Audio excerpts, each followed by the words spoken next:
আপনার ফোনে phone storage এবং কি অন্যান্য কোনো অ্যাপস ডিলিট করা ছাড়া কিভাবে আপনি আপনার হাতে থাকা ফোনটি ২০২৪ সালে এসেও জেনুইন ভাবে আপডেট করবেন সেটা স্টেপ বাই স্টেপ দেখিয়ে দিব। আর আমি এই ২০২৪ সাল এসে Oppo A53 ফোনটাকে আপডেট করার পর কি সমস্যার সম্মুখীন হয়েছি এবং কি এটা আপডেট করা কতটা নিরাপদ এবং কি কতটা অনিরাপদ সেটা স্টেপ বাই স্টেপ দেখিয়ে দিব। আর আপনার কাছে যদি থাকে Oppo A53 ফোন তাহলে আপডেট করার আগে অবশ্যই এই ভিডিওর সমস্তটাই আপনাকে দেখতে হবে এবং ভিডিও শেষে আমি জানিয়ে দিব আপডেট করার ফলে আমি কি সমস্যার সম্মুখীন হয়েছি। এখন মূলত কিভাবে আপনি এই ফোনটাকে আপডেট করবেন সেটা স্টেপ বাই স্টেপ দেখিয়ে দিব। এইজন্য আমরা চলে যাচ্ছি সরাসরি মোবাইল স্ক্রিনে। মোবাইল স্ক্রিনে যাওয়ার পর দেখিয়ে দিব কিভাবে আপনার ফোনটাকে আপডেট করে নিতে পারেন। মোবাইল স্ক্রিনে আসার পর এখান থেকে আপনি দেখতে পারবেন সেটিংস নামের যে অপশনটা রয়েছে সেটাকে কিন্তু আপনাকে খুঁজে বের করতে হবে। দেন আপনি সেই সেটিংস নামের অপশনটাকে খুঁজে পাওয়ার পর সেই সেটিংস নামের অপশনটাতে ক্লিক করে দিবেন। সেটিংসে ক্লিক করার পর আপনার সামনে অনেকগুলো অপশন চলে আসবে। এখান থেকে আপনি দেখতে পাবেন ওয়াইফাই, অর্থাৎ আপনার ফোনের ইন্টারনেট যেটা রয়েছে সেটা আগে প্রথমে কানেকশন দিয়ে নেবেন। ইন্টারনেট কানেকশন দেওয়া হওয়ার পরে আপনি এখান থেকে দুইভাবে আপনার ফোনটাকে আপডেট করতে পারবেন। একটা রয়েছে সফটওয়্যার আপডেট, এখানে দেখতে পাচ্ছেন software update new version available, এখান থেকেও আপনি আপডেট করতে পারবেন। এবং কি 2 নাম্বার যেটা রয়েছে সেটা হচ্ছে অ্যাবাউট ডিভাইস। আপনি যেখান থেকে আপডেট করবেন সেটা হচ্ছে অ্যাবাউট ডিভাইসে চলে যাবেন।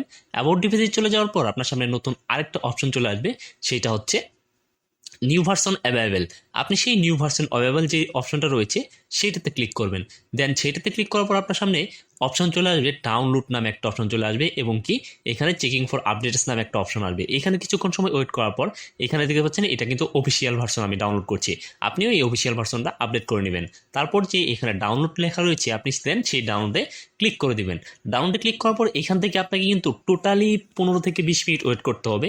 এটা অটোমেটিকলি ডাউনলোড হবে, অটোমেটিকলি ফোনটা অফ হবে এবং কি অটোমেটিকলি ফোনটা অন হবে। আপনার এইখানে কোনো কিছু করতে হবে না। আমি আবার বলছি, আপনার এইখানে কোনো কিছু করতে হবে না। এখন কথা হচ্ছে, আপনি এই ফোনটা আপডেট দেওয়ার আগে যে কাজটা মেইনলি করবেন সেটা হচ্ছে আপনার ফোনে মেবি 50%-এর উপরে চার্জ রাখতে হবে।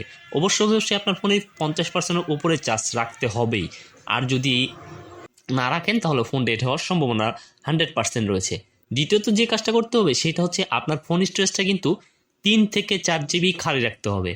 3 থেকে 4 জিবি আপনার ফোন স্টোরেজটা খালি রাখবেন। চতুর্থ যে কাজ, এই যে আমার এইখানে দেখতে পাচ্ছেন প্রসেসিং হচ্ছে, এই আপডেট প্রসেসিং হওয়ার সময় আপনি কখনোই আপনার থাকা ফোনটিকে অফ করবেন না।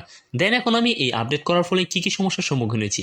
Oppo A53 ফোনটা আপডেট করার ফল আমার তেমন কোনো সমস্যাই হয়নি। আপনি চাইলে এই Oppo A53 ফোন অনায়াসেই আপডেট করতে পারেন। এবং এইখানে কালার্স ভার্সন পেয়েছি V12.1।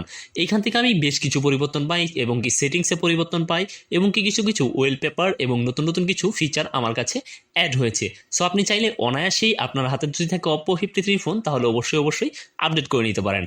আর দ্বিতীয় যে কাজটা হচ্ছে সেটা হচ্ছে আপনি যদি এই ফোনের কোনো ইএমসি বা অন্য কোনো আইসি জাতীয় কোনো কাজ করে থাকেন তাহলে আপনি অবশ্যই আপনার ফোনটাকে আপডেট করবেন না। আপডেট করলে কিন্তু আপনি পুনরায় সেই সমস্যার সম্মুখীন হতে পারেন। সো ভিডিও দেখে ভালো লেগে থাকলে অবশ্যই চ্যানেল সাবস্ক্রাইব করে রাখবেন এবং বেল আইকনটি অন করে দিবেন।